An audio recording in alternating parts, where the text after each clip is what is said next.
Another app for inventory, one for CRM. Oh, don't forget accounting. Wait, which login was that? Or you could use Odoo, one fully integrated system that does it all without the hassle.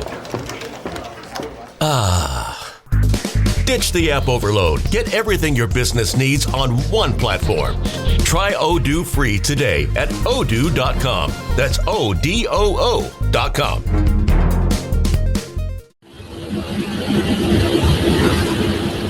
Should be.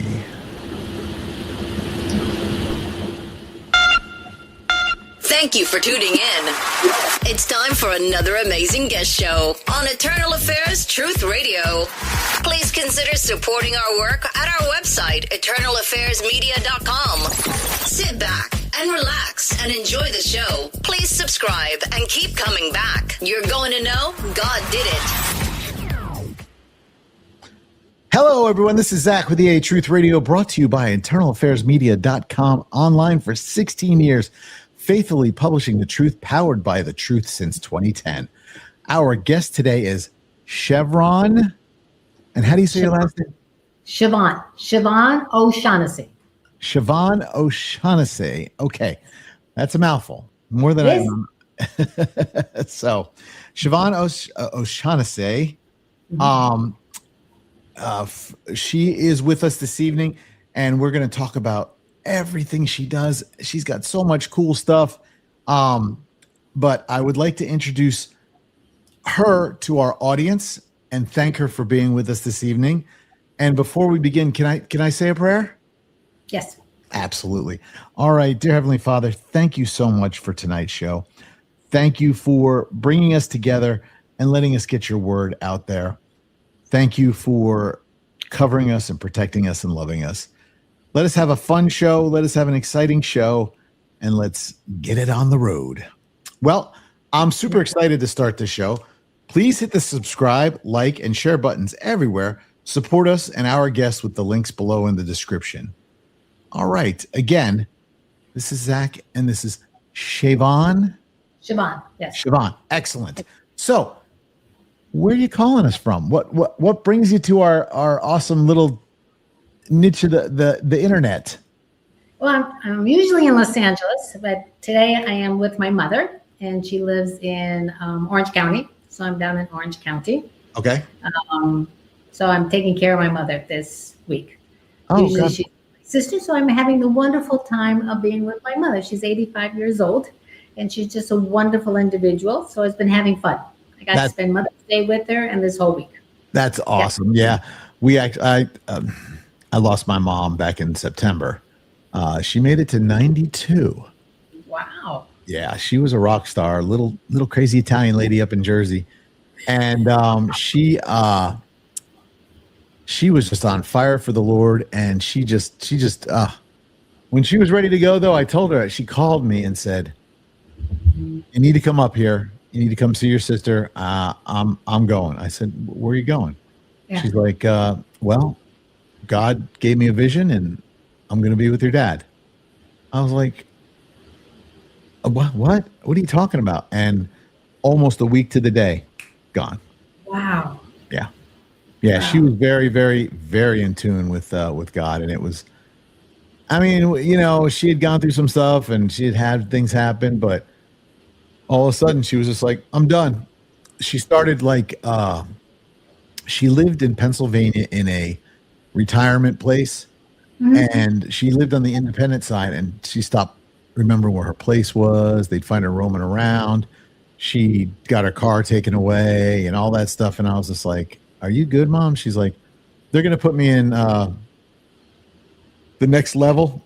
Right. And she's like, "No, I'm not staying there." And so she was done. I was like, "Oh, man." But it was cool. I got to see her. I got to be with her. She had she went to church that Sunday. Looked spectacular. Monday morning had a major stroke, and they said she's never going to wake up from it. She actually woke up. My sister called me and said, "Get here now." I got there. My mom was able to talk to me, and the rest was history. She was gone within a couple of days. Once all the kids came and saw her, and all the grandkids, everybody got to talk to her, and she was like, "All right." I said, "Listen, when you see Jesus, don't screw around. Run, go." Get So that. she did. Exactly. So, and then, which is, it's kind of sad, but it's kind of, I don't know how to say it, but I was diagnosed 4 weeks ago with multiple myeloma, and I think this would have killed her. You know. We're best friends. We talk every day on the phone, and I mean, it's wrecking my wife, and I don't know how my mom would have handled it. So, it obviously God had His plan. I don't plan on seeing her very soon. No, not yet. Not yet. The good news is about my cancer is they found it. They are working hard with me. It's not curable, but it is treatable. So I have chemo every week. I have lost a ton of weight. I can't work. Luckily, work works with me. I have my wife who is just spectacular. And, so anyway, enough about me. I just want to let everybody know that's where I've been for the past couple of weeks. Unfortunately, I was in the hospital, and yesterday, as I was explaining, I had my first round of chemo, so I feel like I got hit by a truck. So I'm going to sit back and let you do a lot of talking this evening, and tell us all about. I did look you up a little bit. I know you're a film and TV show producer. I'm a producer, yes, but I'm also a distributor. Okay. So, which means I sell my movies worldwide. So I make them and I sell them. Excellent. So it's wonderful. And how I got into this genre of movies was many years ago. My daughter was about 9. Today she's 38. But I was making action movies. Crash, boom, bam. At the time when video was really big, home video. The mom and pop shops going on, and we were about making one a month. We were making 12 a year. So we were making them, and then we were selling them worldwide.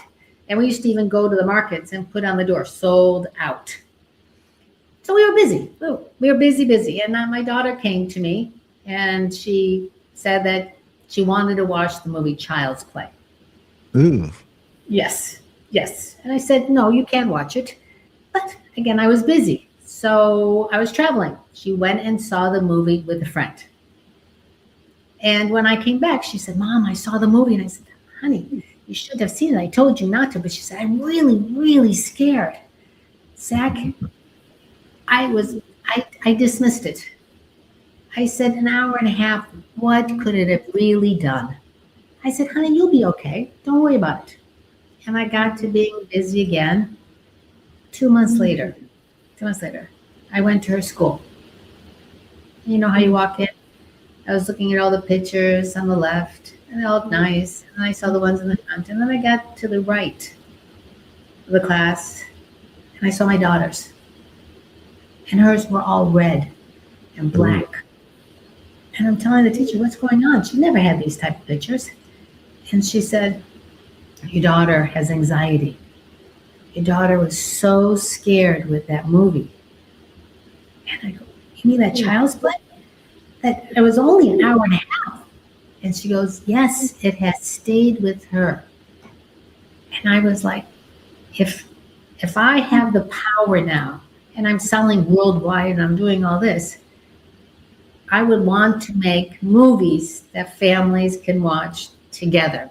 Sure. So that was the whole changing of why I went to this type. I mean, not like our action movies were any really bad. I mean, I didn't do horror movies and I did that. But I was like, I want to do things where women can sit down, make sure they're with their family or the kids can be in the room and not have to worry. So that was how the whole thing started out. It was always that movie Child's Play. Wow. So tell me, when you were doing the movies, the action, whatever in the beginning, was it like B? Yeah. Okay. So it's straight to video? They're straight video. Action. I mean, the dialogue list was very small. It was stunts. It was a lot of stunts. There was running. I mean, the guys who did stuntmen loved us because they came to us and we'd say the thing would go 5 feet high and they would hit it higher and do 9 feet and get into all the awards with all the stuntmen. And so, I mean, it was fun. It was lots of fun. Who was your biggest star? Our biggest star, we had Jean-Claude Van Damme. There you go. I made Michael Madsen at that time. And it was very funny. We had one scene, we had Michael Madsen, and then we had Roy Scheider. We were doing like a CIA kind of thing, and he was the president. Roy Scheider was the president. Okay. And Michael Madsen had been on set. So we had done wardrobe. We had done everything with him a long time before. But Roy Scheider had come in, and it was one day. I mean, it was some days where all the crew and all the people were coming in, wardrobe, lighting, and everything. And Michael Madsen had come in, but he kind of looked like the crew. So Roy Scheider hadn't really given Michael Madsen the attention because so many people were coming at him back and forth. Right. Well, Michael Madsen was mad. He stood outside the trailer of Roy Scheider and said, "Who does he think he is? I'm the star of this movie. Just because of the Fish movie, he thinks he's more important." And that Fish movie was Jaws. Of course. So, yeah. So Yeah. it was very My wife doesn't go in the ocean because of that movie. But she's like, I don't know why people get attacked by sharks, because as soon as you hear the music, you know to get out. yes. So yeah, it's funny you talk about the scary movies. I was an action kid. I'm a high adrenaline. I love that movie kind of junkie. Jean-Claude Van Damme, Steven Seagal, all those, the Die Hard stuff, all that stuff, right? I was never a scary movie guy, but my cousin was big time. And he brought me one time to the first Nightmare on Elm Street. Scared the snot out of me. That wheelchair up, I can't even think about it to this day. It bothered me. That, and then I tried another one. I watched Halloween 5, another one, horrified. I said, no, this isn't my thing. And it was funny the other day. I had a friend over and we were talking about all the stuff I'm going through. And he said, "You need to start journaling." I said, "Okay." And he said, "Or you watch comedies 24 hours a day, 7 days a week. Either one of them will fix your mind." I said, "Well, I don't have time to watch comedies, so I'm going to journal." And I have been, and it's helped, but it's not, we switch back and forth. My wife and I watch a lot of TV. Now, the new stuff you're working on, is that still movies or is it more TV? Series. I did my first series, because usually I do just movies, but I did my first series, and it's called the Sugar Creek Amish Mysteries. Sugar Creek Amish Mysteries. Okay. It is a town in Ohio called Sugar Creek. Okay. So it is a town that is really, in real life, is 50% Amish and 50% Englishers. Okay. So it is a town where you go into the grocery store, they have the Amish buggies and they have the cars. You go to the bank, you have the Amish buggies. So everywhere in the town is situated. So it's very convenient to show picture-wise for a film. The Amish people are not in the film, but they have read the scripts and know that we are not doing anything to discredit them. Okay. So they are very helpful to me. They help us with locations. They'll give us Amish houses. The children will be on the outside looking in at it, but they won't be in it. They give me buggies. They give me horses. So they're very helpful in it. They'll give me locations for free sometimes, but they're not in it. But they like what I'm doing. Yeah, they don't usually give anything away for free. I know. My mom, who we talked about a little bit, used to live in Lancaster. Oh, really? In Pennsylvania? Yeah. So I remember the first time I took my wife up there, and it was, I don't remember, 6, 7 o'clock in the morning. We're up for breakfast, and we hear the clip, clop, clip, clop, clip, clop, and it's pouring raining outside. And she's like, "Who's riding a horse?" I go, "They got to go to work and go to church." She's like, "That's the craziest thing I ever saw." And then, she got used to it, and she'd see the little kids on their little, scooters riding around, and it was just, it was a whole different world, because we're down in Florida, and you don't see Amish people down here unless it's, what do they call that, Rumstein or whatever, when they come down for Rumspringer, yeah, for spring break. They all come down here and stay or don't stay, whatever. But that's not even. I live in Orlando, so they're usually down in Clearwater or St. Pete or whatever. Or by the ocean. Yes. Yeah. Yep. So I mean, I grew up around it. It's interesting culture. Mm-hmm. They speak their own language. Yes. My ex-wife used to own a store called Persnickety, and she would go to the Lancaster flea market and buy all their quilts and stuff and sell it at her store. Yes. Because they Have you? make spectacular. Their furniture is spectacular. They are. Their woodwork is unbelievable. Kitchens, all that kind of stuff is absolutely correct. You know, and they're cute little cozy mysteries. You know, there's an Englisher. So anybody who's not Amish, you know, it's called an Englisher. Yep. And an Amish lady. And they kind of team up together to solve little mysteries around town. The policeman, of course, doesn't like this whole thing because he's kind of like the policeman. But they solve little things and around the Amish and the English. So it's fun. And they put a little bit of God in it. I'm not too preachy. I just put a little hint of it so you can have God in your life through it. Yes. And trying to sell it worldwide. So it's not trying to be too much. What is it on now? It's on Up, Faith, and Family. Up, Faith, and Family. Okay. Family. 4 episodes have already dropped. On Thursday, another one will drop. It goes all the way to June 4th. It is also on Up TV, and it's at 9 p.m. Eastern Standard Time every Thursday. Okay.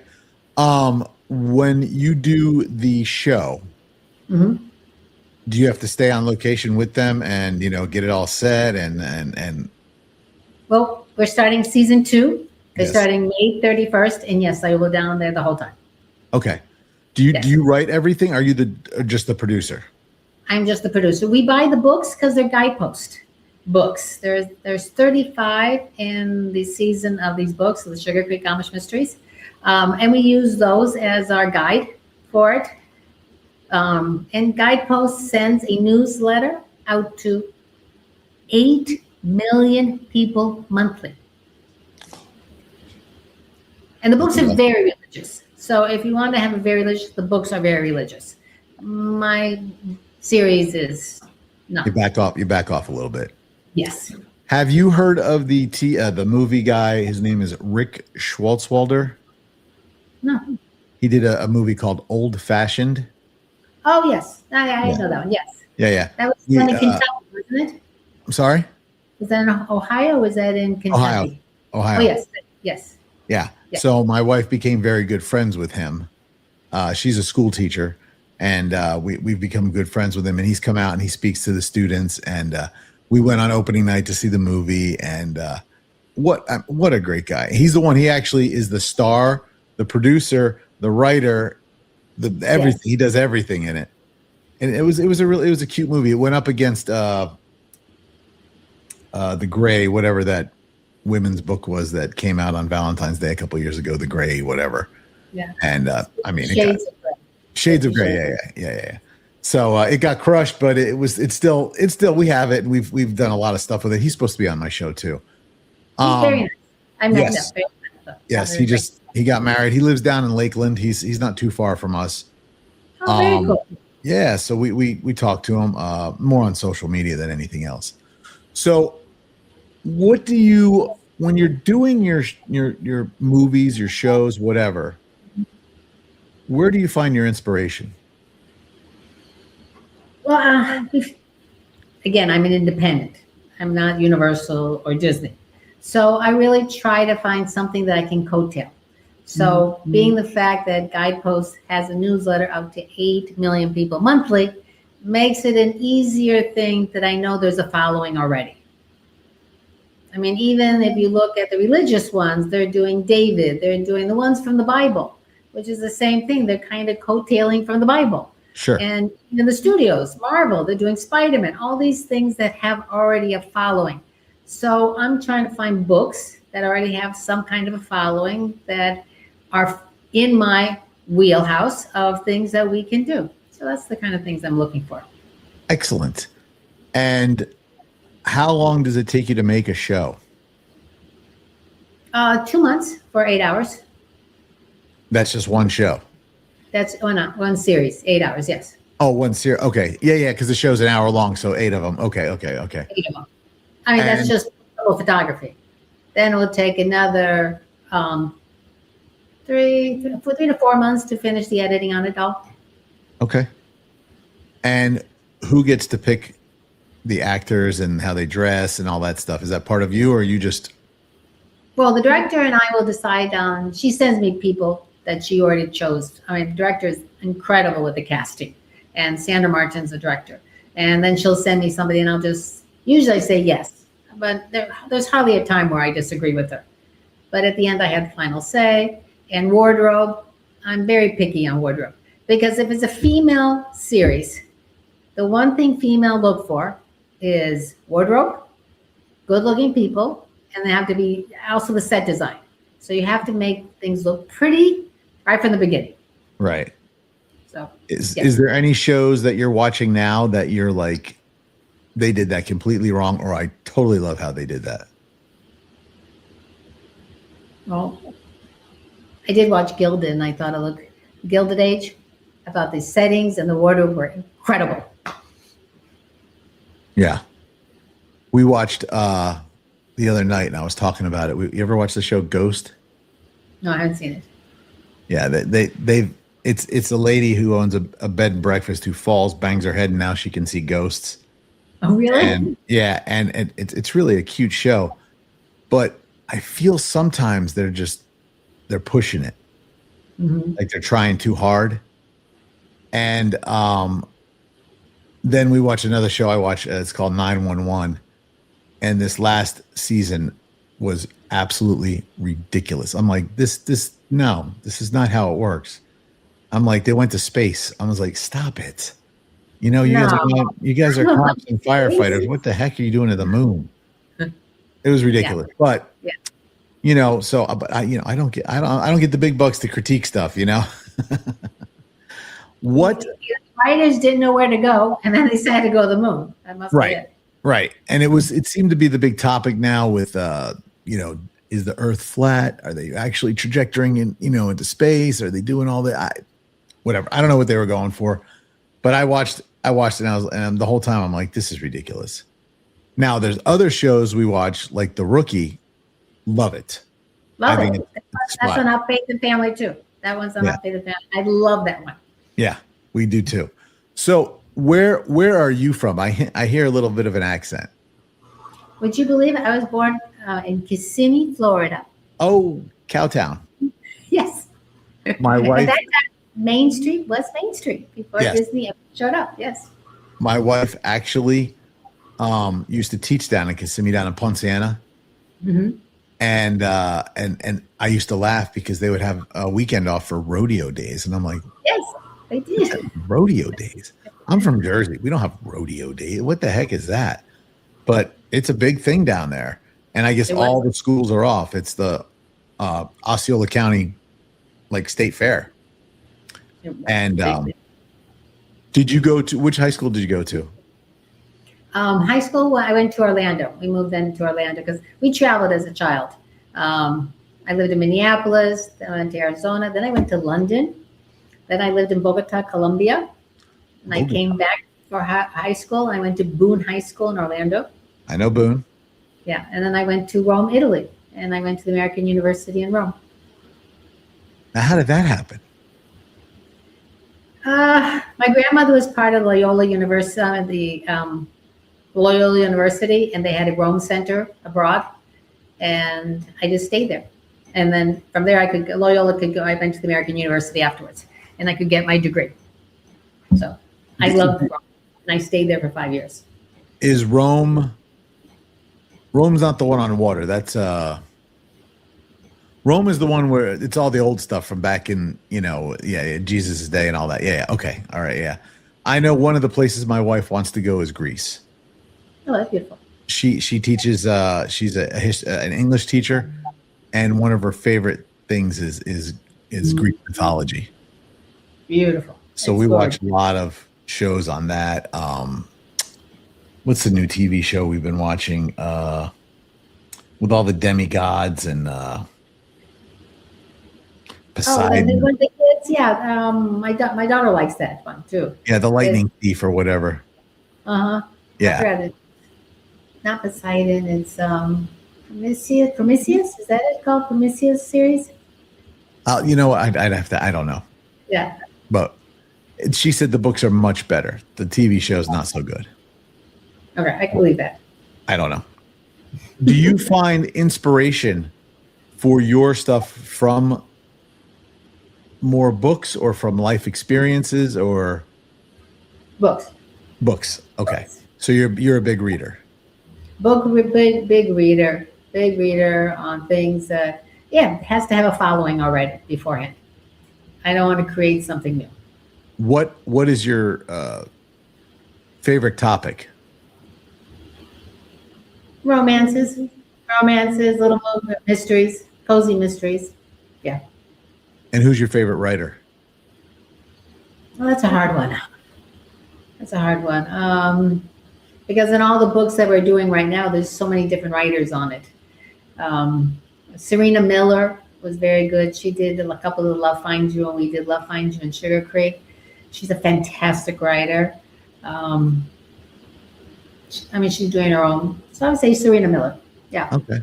Yeah, because I look at my wife's massive book collection here, and there's a ton of Stephen King. She loves Stephen King.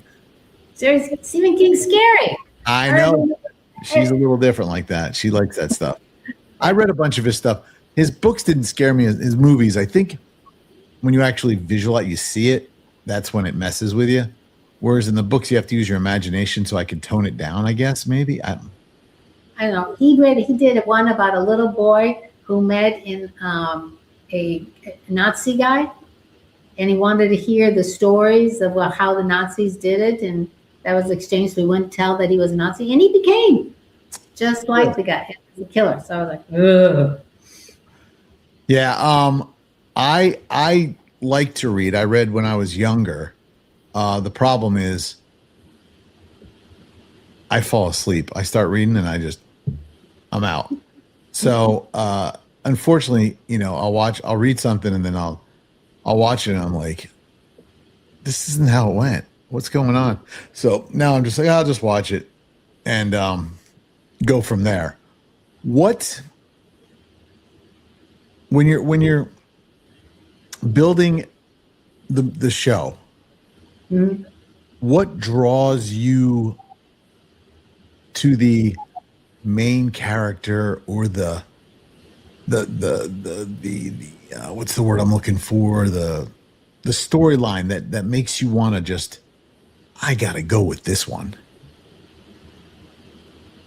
Well, why I chose this series for starters was 10 years ago.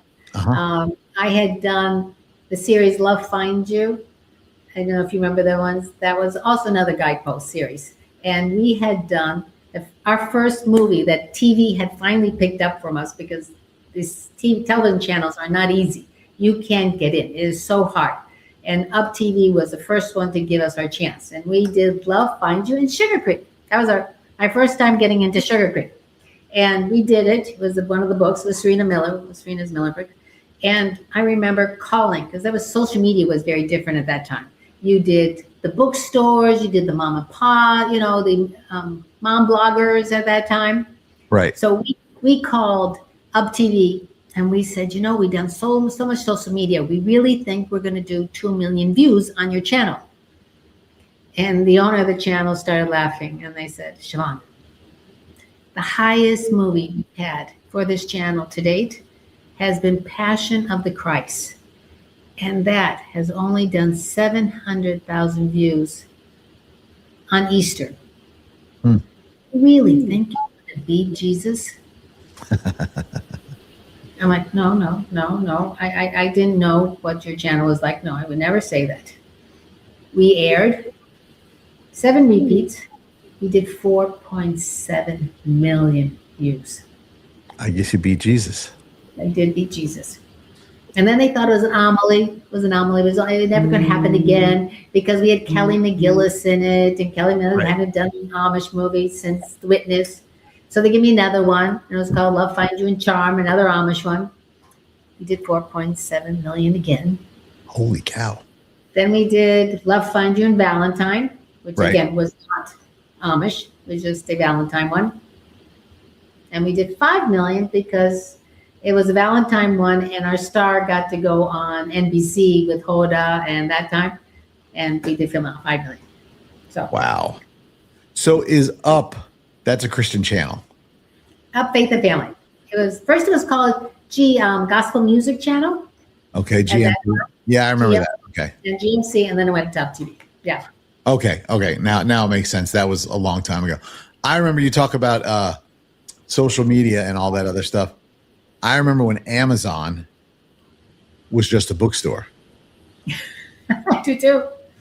If you needed a book, you went to Amazon. And my cousin worked there. Now, this is years and years and years ago.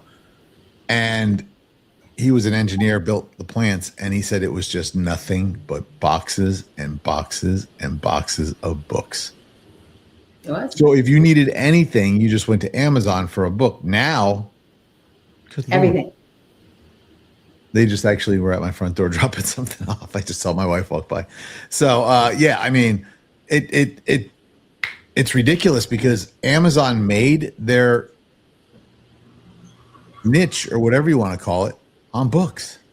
Mm-hmm. I Well, remember.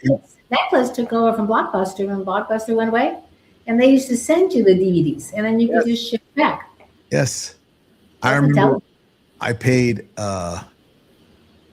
So we had Blockbuster, which I loved because we Yeah. take the kids there on a Friday night.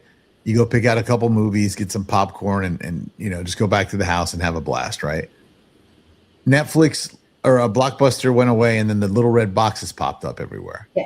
We don't That's want to stop at a gas station and find it, if there's even a DVD in there, right? So I would subscribe and get 3 DVDs a week where they mail it to us. And it was just, that was like the treat when they would come in the mail. My kids like, oh, what'd we get? And then now, And then you could just mail it back. So you didn't have to worry about that time frame. Oh my God, did I make it back in time? Yeah. well, I got charged for a couple because my kids would lose them and they'd be somewhere in the house and they're like, you have our DVD. I'm like, I don't. They're like, yes, you do. I'm like, that. So, Yes. and then, and now everything's streaming.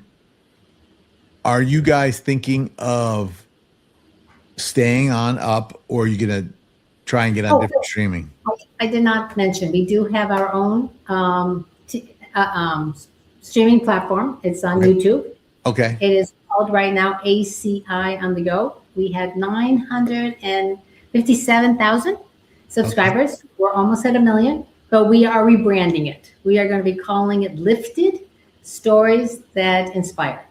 There's about 500 in there. We have Spanish, we have and Portuguese also titles on there, and they're all inspirational, and they're all for free. Well, I'll make sure we have that information in the down below. What, when you do a foreign film or a TV show, you go set down there, or you just do it here? Oh no, I just take our films, we just dub it into Spanish and Portuguese. Oh, okay. Because we have a lot of people that like our films in Spanish. There's a huge Spanish crowd here in the United States. You think? And Latins love our things too. It's funny because they went to this really horror films for a while, Latin America, but then they like these faith-based ones too. So it was like a pendulum. They were this way, and then they loved these type of films as well. Well, my church has a huge Portuguese following. Mm-hmm. My wife runs a school, and the majority, a lot of the students are Portuguese. I think they're at 75%. Wow, And- that's huge. Yeah, and so In Orlando? yeah, Wow. in a Apopka, but same, Yeah, you're right there. Yeah, and so we started a Sunday night Portuguese service, and it's blowing up. Okay. I was talking to the pastor the other day about it. They can watch my movies. I have them in Portuguese. I will make sure I pass that on. Absolutely. Yeah, he's like, "Are you going to come to Sunday night service?" I said, "Why? I don't speak Portuguese. I have no idea what they're talking about." He's like, "No, they translate." I'm like, "No. It will be lost in translation, literally." Tudo So, bem. Tudo bem. tá bom. Tá bom. Tá bom. So, Yeah. so what's your next big project? Just this one right now, and then we're thinking of 2 Christmas movies. We're going to do two Christmas movies as well. And then we're thinking of maybe doing a 3rd season of my little homage series. Well, that sounds like things are really starting to take off. It is. When you do your Christmas movie, will it be Santa Claus based or Jesus based, or a little mixture? I would say Jesus based with a little bit of an angel, a little bit of somebody inspiring you. Yeah, a little push. Because not for nothing, I do love a good Christmas movie. And this last one with Goldie Hawn and her husband when he played Santa Claus, I loved it. That was great. Christmas movies are always great. Yes, you can't go wrong. Home, get a little cocoa together, and you watch a movie together. It's very fun. You can't go wrong with Elf. You can't go wrong with Tim Allen. They're timeless. We were watching. Oh, have you seen the show on HBO called Rooster? No. It's about a guy who writes superhero novels, and his friend runs a college and asks him to come be the sit-in teacher for writing, and it's great. I mean, they fall in love with this teacher, and I was thinking, this guy, he's teaching these kids how to write and everything, and like it's almost like he makes up this imaginary guy, and he just like becomes the superhero, but he uses his face on the body on the the front, and everybody thinks, they're like, dude, what happened to Rooster? You look like you lost weight or whatever. But he teaches it's just a phenomenal movie, and it's hilarious. It's not safe for all children, there's some scenes in it you're like, whoa. Yeah. But last night when it was the season finale, he got invited to go have dinner with a friend at a restaurant, and he walked in and they did It's a Wonderful Life, because that's his favorite movie he was teaching on. So that's when I was thinking of Christmas. I was like, because there's a timeless. That is a timeless, that one for sure. That's been around forever. So before we wrap up, do you have anything you'd like to share with us? Anything you'd like to promote? Anything you'd like to just get in our quill so we jump on board? I would love everybody to watch my series on Up, Faith, and Family, the Sugar Creek Mysteries. It's also on Up TV. Like I said, it's airing at 9 p.m. on Thursday nights on Up TV. And we're starting a second season on March 31st. And you can always go to all my movies on ACI on the Go. On ACI on the Go, which is my streaming TV on YouTube. On YouTube. Okay.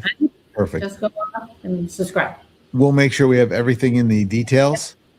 We'll make sure people can get a hold of you. We really enjoy it. They can get hold of me anywhere on American Cinema Inspires. Are you on IMDb? Yes. Okay. So we can find you on there. IMDb, on my website, all of it. IMDb is like, well, I'm married to IMDb. She knows everything. But yeah. So but that's where I go to. If I was like, where do I know this person from? Let me go IMDb real quick. Perfect. Yeah. Excellent. Well, we really appreciate you taking time tonight and talking with us. Yeah, I had fun. This was fun. Excellent. Let me go ahead and wrap this up. Again, this is Zach with EA Truth Radio, brought to you by EternalAffairsMedia.com. Thank you for joining us show today. Our guest was Siobhan. O'Shaughnessy. You know what? Have you ever seen Key and Peele, where he plays the substitute? Anyway, the principal's name is O'Shaughnessy, and he calls him Mr. O'Shag Hennessy. Oh, I should remember that. My wife was even saying it. She's like, you should know that name. Anyway, I'm going to send you down to Mr. O'Shag Hennessy. Please subscribe, like, and share. If you feel led to support our independent media ministry, you can pitch in at donate.eamedia.online. Visit us and read all of our content on our website at eternalaffairsmedia.com. And until next week, I'm Zach. Thank you for joining us this evening. Let me know if you need anything. I'd love to have you on the show again. Obviously, I'll have to talk to Curtis, especially when you've got big stuff coming out. We love to promote you. Thank you. So let us know, and we'll get you out there. Excellent. Thank you. Have a great night in Los Angeles. What is it? 4:00 there or something? Yep. Yeah. So it's still sunny. Yes. Yeah, we had a rainy day today. It's been raining all day, but Yeah. we needed it. It's okay. All right. Well, thanks again, and I'll make sure you get a copy of this. Somebody's going to email you a copy, and we'll get everything set up. Please send it out to all your socials, and let everybody know. Check us out. Okay. Thank you. Question: real estate in California. What the Seriously, can someone help? What's an escrow? What's an ARM? What is an REO? What is pre-approval? Can I get pre-approval? Why is inventory so low? Why are interest rates so high? Oh, interest rates not so high? How low is low? How not so high is right? Before you go down the road of questions, get expert help at championsofhome.com. California Association of Realtors. Who's your realtor?